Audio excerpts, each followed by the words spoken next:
Hello বন্ধুরা, চলে এসেছি আবার একটা নতুন রান্নার ভিডিও নিয়ে। প্রথমে আমি এখানে কড়াইটা গরম করে দিয়েছি, তার উপরে তেল দিয়েছি, এখানে একটু অল্প পরিমাণে লবণ দিয়েছি যাতে কড়ার মধ্যে আলুটা লেগে না যায়। তাই আলুগুলো ডুমো ডুমো করে কেটে নিয়েছি, তারপর আলুগুলো আমি লাল লাল করে ভেজে নেব।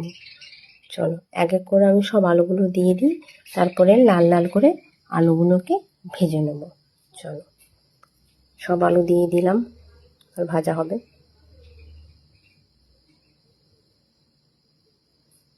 চলো অল্প অল্প করে হালকা হালকা আঁচে আমি ভেজে নেব।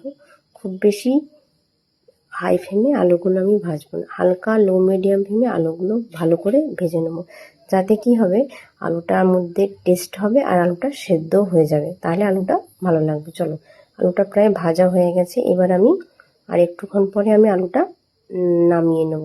লাল লাল করে ভেজে ফেলেছি, এবার আমি একটা বাটির মধ্যে এটাকে নামিয়ে নেব। এরকম আলু ভাজা খেতে কিন্তু আমার খুব ভালো লাগে। ছোটোবেলায় মনে আছে এরকম আলু আমরা কাঁচা কামড়ে খেতাম, খুব ভালো লাগতো মা যখন রান্না করতো।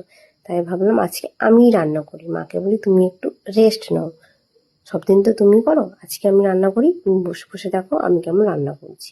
চলো আলুগুলো ভাজা হয়ে গেছে, এবার নামিয়ে ফেলি একটু একটু করে।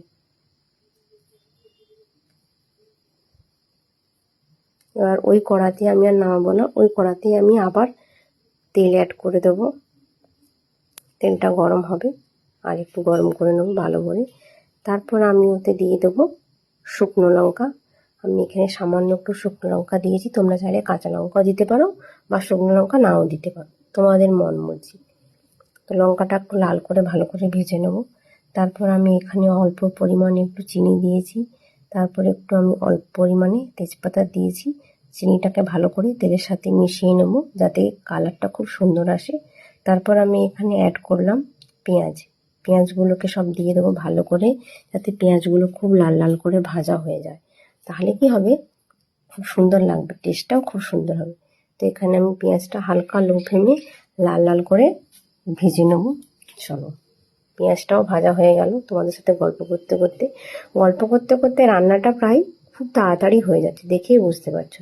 এবার আমি এখানে টমেটো, আদা বাটা, রসুন বাটা সব এক এক করে দিয়ে দিয়েছি। এবার এই মিশ্রণগুলোকে ভালো করে আমি মিশিয়ে নেব।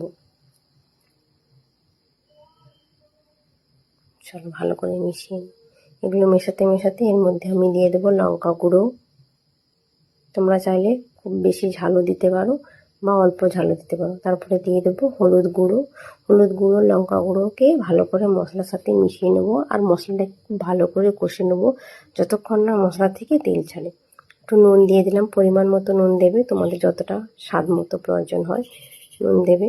ভালো করে মিশিয়ে নেবে, দিয়ে চলো যতক্ষণ না মশলা থেকে তেল ছাড়ছে মশলাটা ভালো করে আমি কষিয়ে নেব।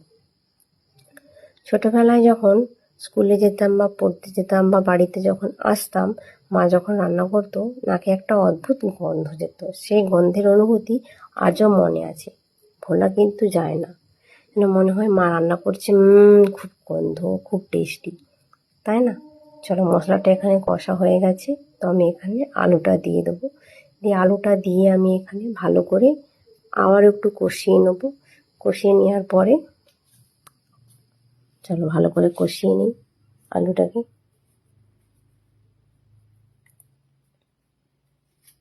এতক্ষণে তোমরা নিশ্চয়ই বুঝতেই পেরে গেছো আমি কি রান্না করছি। আজ আমি বানাচ্ছি কষা কষা আলুর দম। তো চলো তোমাদের সাথে গল্প করতে করতে আলুটাকেও ভালো করে কষিয়ে নিয়েছি। গরম গরম আলুর দম, তার সাথে লুচি, পরোটা বা গরম ভাত বা মুড়ি দিয়ে খেতে কিন্তু খুব ভালো লাগে। তো সামান্য পরিমাণে আমি এখানে জল দিয়েছি যাতে আলুটা আরেকটু ভালোভাবে সেদ্ধ হয়ে যায়। হয়ে গেলে কি হবে, ওটা মাখো মাখো হয়ে যাবে, তখন খুব টেস্টি হবে, তাই না? চলো এটাকে কিছুক্ষণ আমি মিডিয়াম টু লো ফ্লেমে আলুটা সেদ্ধ হওয়ার জন্য ভালো করে চাপা দিয়ে রেখে দেবো। কিছুক্ষণ পরে আমি এটা আবার খুলে নেব, তাই না? ততক্ষণ আলুটা ভালো করে সেদ্ধ হয়ে যাক। দেখো তোমাদের সাথে গল্প করতে করতে এখানে আমার আলুটাও সেদ্ধ হয়ে গেছে। তো এবার আমি এটাকে রেডি হয়ে গেছে, একটু নেড়ে ভালো করে নামিয়ে নেব।